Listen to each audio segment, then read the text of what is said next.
Welcome back. The smart city concept is quickly catching up in Africa, with a dozen dotting the continent at various stages of construction. In Kenya, the government has been implementing the Konza Technology City, with the first phase already complete. Privately initiated smart cities like Tatu City and Mwale Medical and Tech City have also come up, wooing investors with cheaper power, tech-driven services and better returns on investments. We talked to Julius Mwale, the founder and chair of Mwale Medical and Technology City, on what inspired him to sink billions of shillings to set up a smart city in a village in Butere, Kakamega County. Mwale wears many hats. To some, entrepreneur, investor, and to others, is just a local man. I managed to get hold of this man in the village of Lunza, Butere sub-county in Kakamega County. And we got down to understand, why is this man setting up a multi-billion shillings city in the middle of nowhere? And he gave me these answers. Thank you very much indeed, Mr. Julius Mwale, for joining us. I mean, the first time I saw you and I interacted with you was more than 14 years ago. I think it was in 2008. Yes. At that time, you were in the business of technology. Yeah. And you were in the company, you were working with a company back then known as SBA Technologies. Yes. Today I'm meeting you here in Butere sub-county. Yeah. You're putting up a technology city, Yes. a medical city, Yes. among many other things. Yeah. When did the transition begin? I grew up here in this village. I went to school here. I did went to military, Air Force, Kenya Air Force. I did telecommunication engineering, and then I moved to America. I started a tech company during 9/11. It's SBA Technologies, focused on biometric, to do a two-factor authentication to be able to secure online transactions for people, during that time. And then, of course, the plan, the strategy was to use the technology and to use the business to be able to get the networks and to get, resources so that we can come and transform our community. Because that's my vision. My lifelong vision is transforming the community, and that's how we invested into doing a study, a feasibility study, and then we broke ground here in 2014 to be able to build a medical and technology city, and here we are fully operational in this city. Why did you choose this place? I mean, completely isolated. There were no roads when you were setting up here. Yeah. Electricity was erratic. Yeah. There was no proper security. Yeah. And so you were starting from scratch. Yeah. So if you look at pioneers, I am a pioneer. I've been a pioneer in tech. I'm a pioneer in creating, communities in Africa. And when Nairobi started, it was a village. Just over 100 years ago, it was a little Maasai village, a place for water. That's what Nairobi is in Maasai.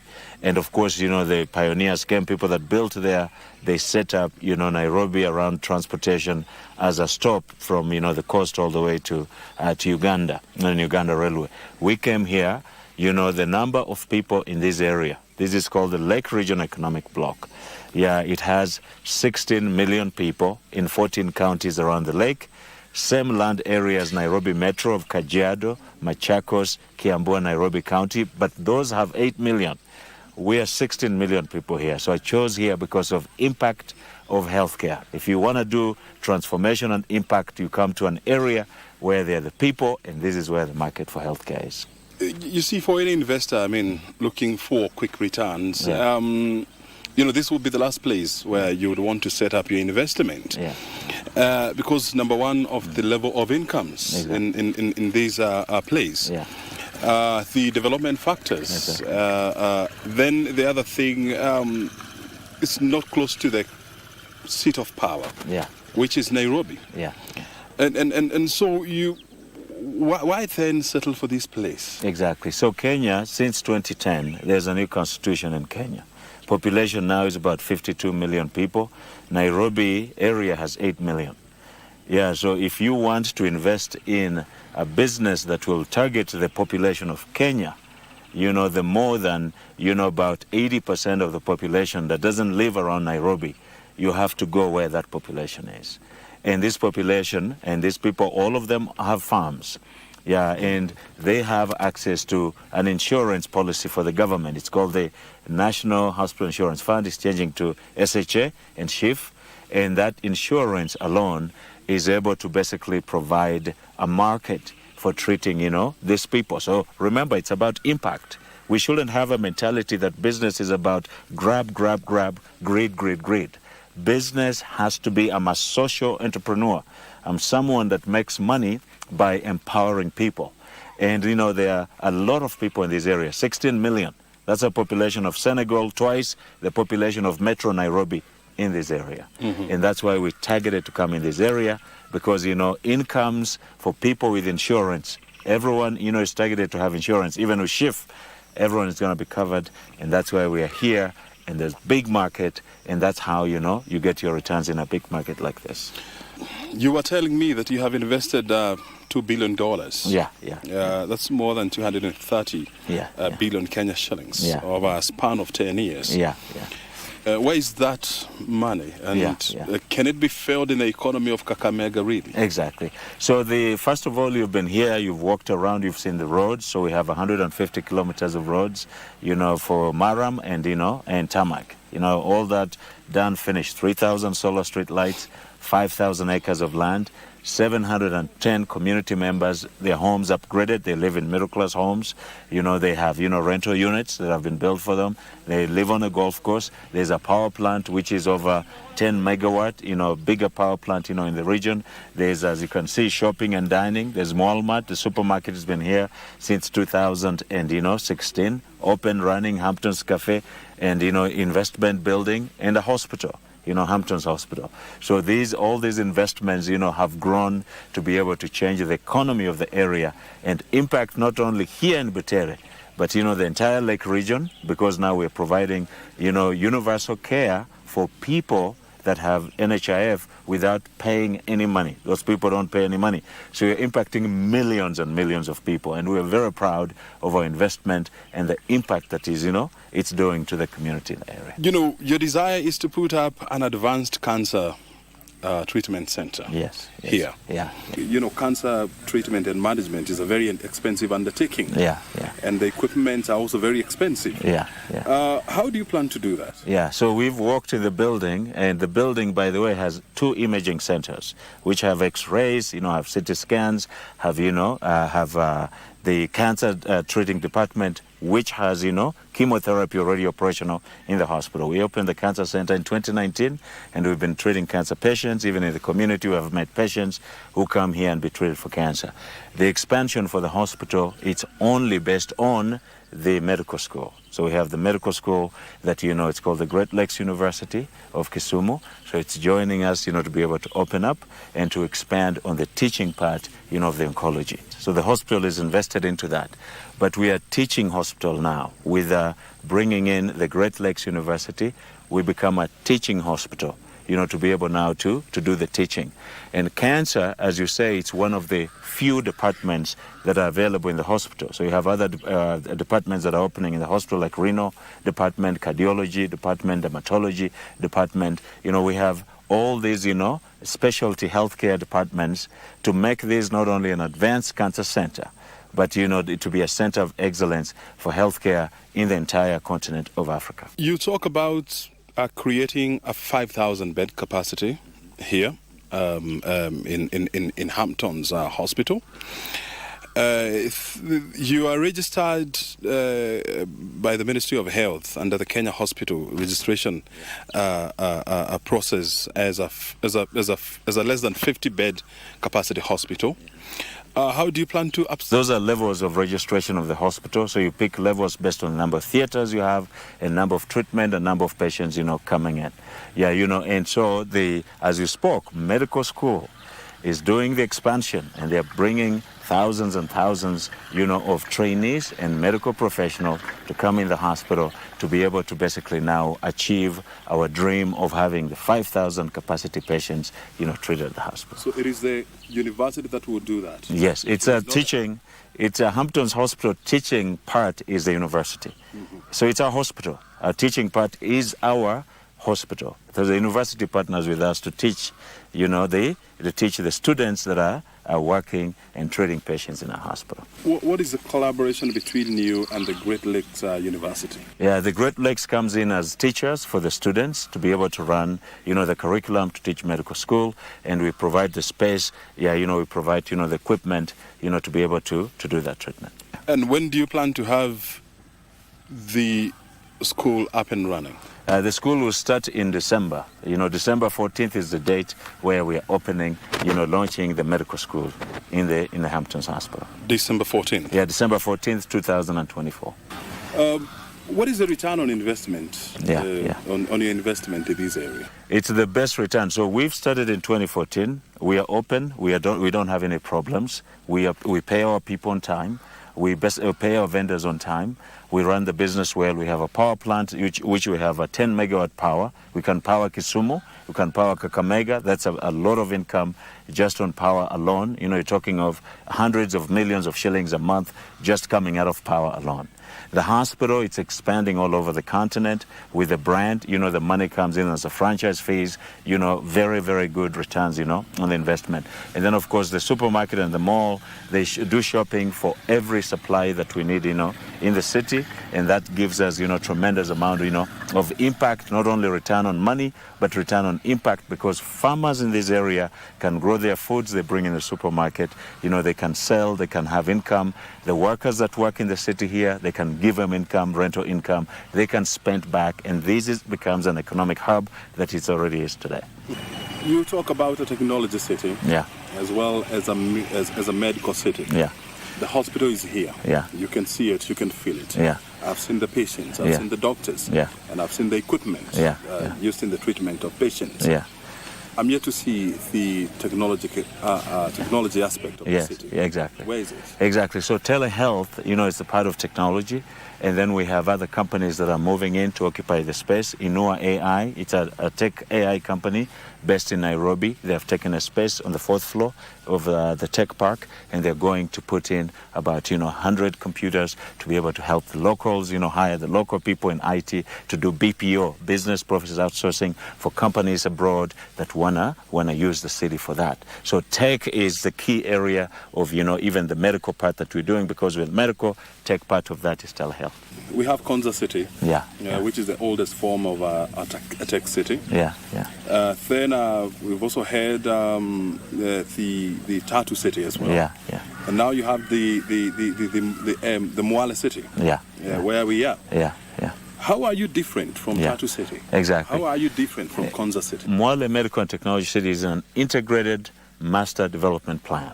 It's integrating. It goes to like an existing village, like the way we came here in Lunza area.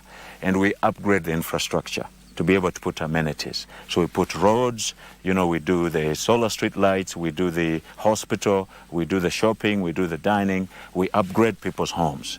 Tatu or Konza or any cities you're talking about, they buy empty land, they start marketing, they bring in the people to move over there over decades. For us, we went to an area already with the people, and then we integrated them because we found out what they were lacking, and then we just put in the technology and the services that they needed, and that's how we met, we met those standards. How many people are working here? Yeah, we have 1,100 total people working. So those are people that are being served, in the city.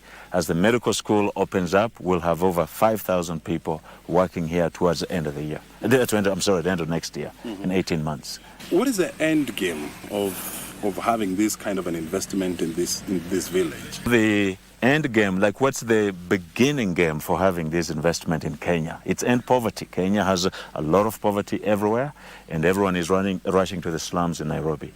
Why can't they develop as per the constitution in the counties, in the rural areas where the people are? Why can't we put these projects the way we've done, a successful sample?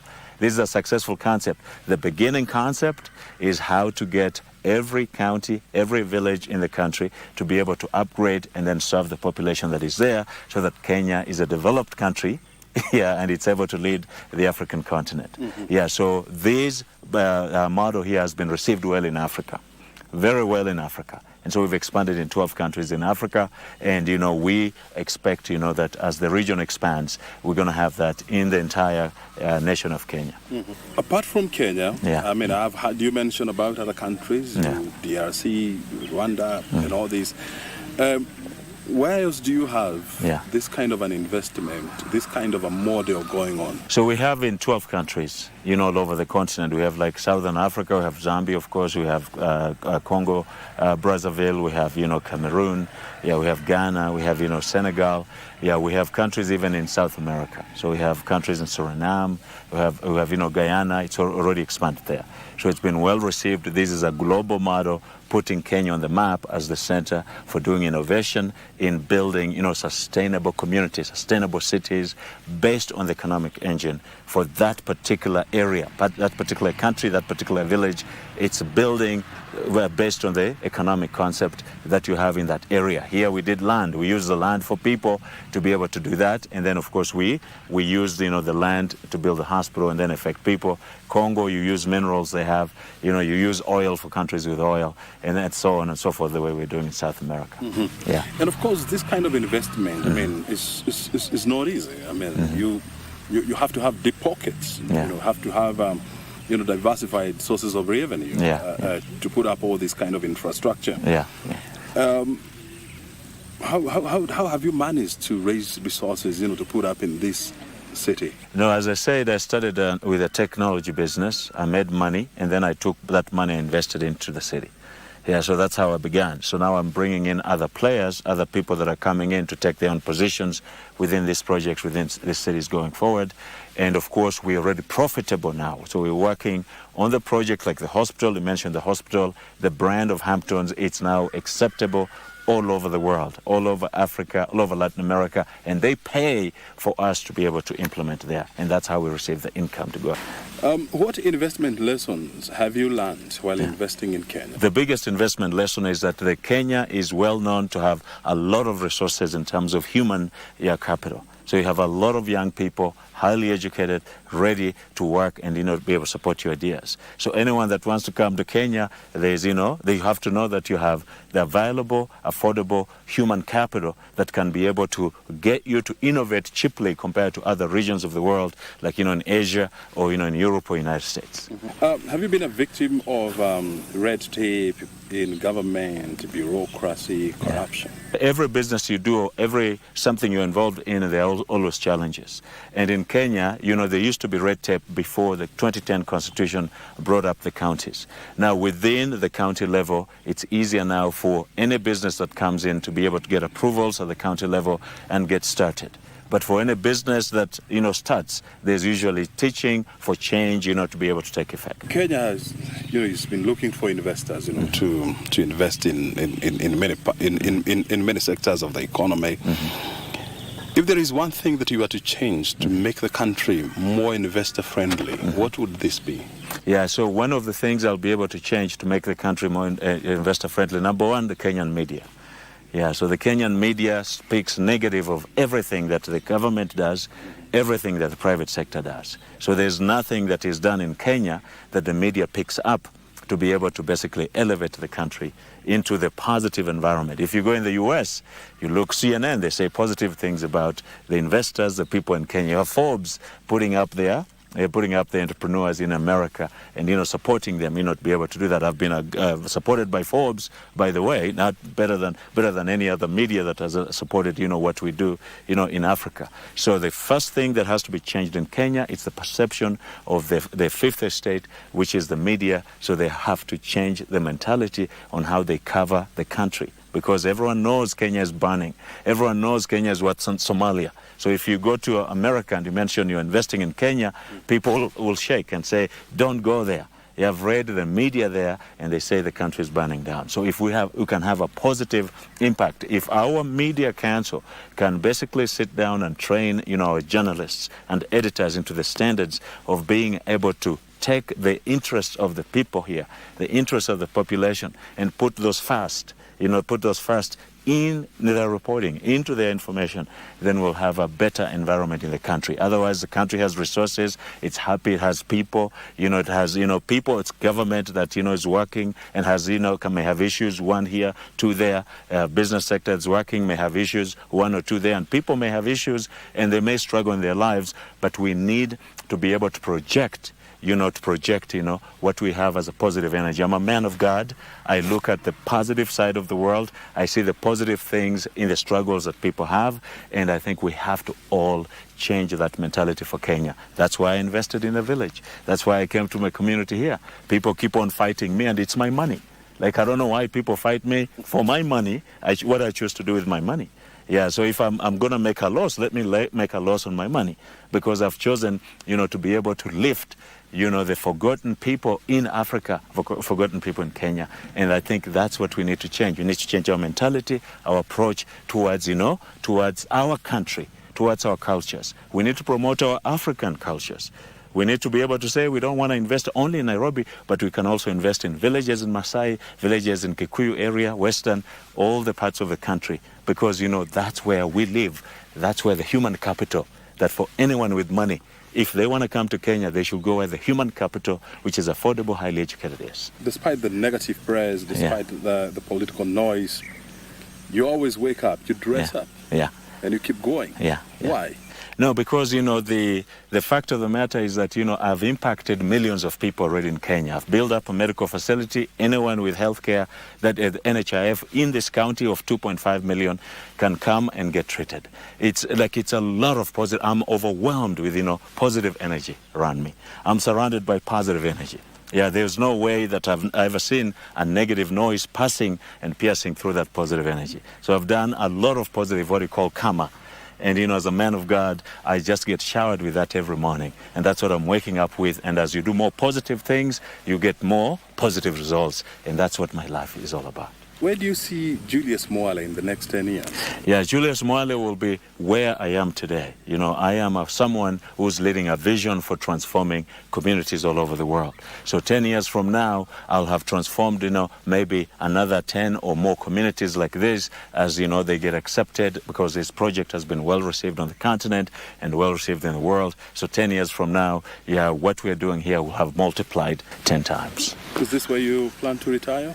Yes, this is my retirement project. It's legacy. So I'm doing this, for my generation. As a matter of fact, my father was, did a lot of work here in the community. I'm doing the community, my children and the grandkids are going to continue doing. Tell us something about you that most people don't. Yeah. So I believe in, I'm a man of God. So I believe in, helping others. I believe that, everyone that is born, everyone that is a soul on the earth, they deserve, the best, and they're the best, child, of Jesus, best child of God. And so I believe that, we all have access to equal opportunity to be able to live fair lives out of poverty, out of suffering. And I, as Julius Mwale, I have dedicated my entire life to be able to transform and empower, the human race, to be able to transform and empower the people. So that is my pleasure. I don't drink. I don't smoke, never drank, never smoked. I don't say anything to people that I don't need to say. I don't lie to people. So I tell the truth, But my biggest thing that people don't know is that I live to empower and transform lives of people. And that's my pleasure. We've been talking to the chairman and the founder of Mwale Medical and Technology City. This is Julius Mwale. Helping us to understand him more. And of course, the concept of the Mwale Medical and Technology City. We are outside the Hamptons Park here in Lunzu Village in the Butere sub-county. My name is O'Brien Kimani. Thank you very much indeed for your time. Bye.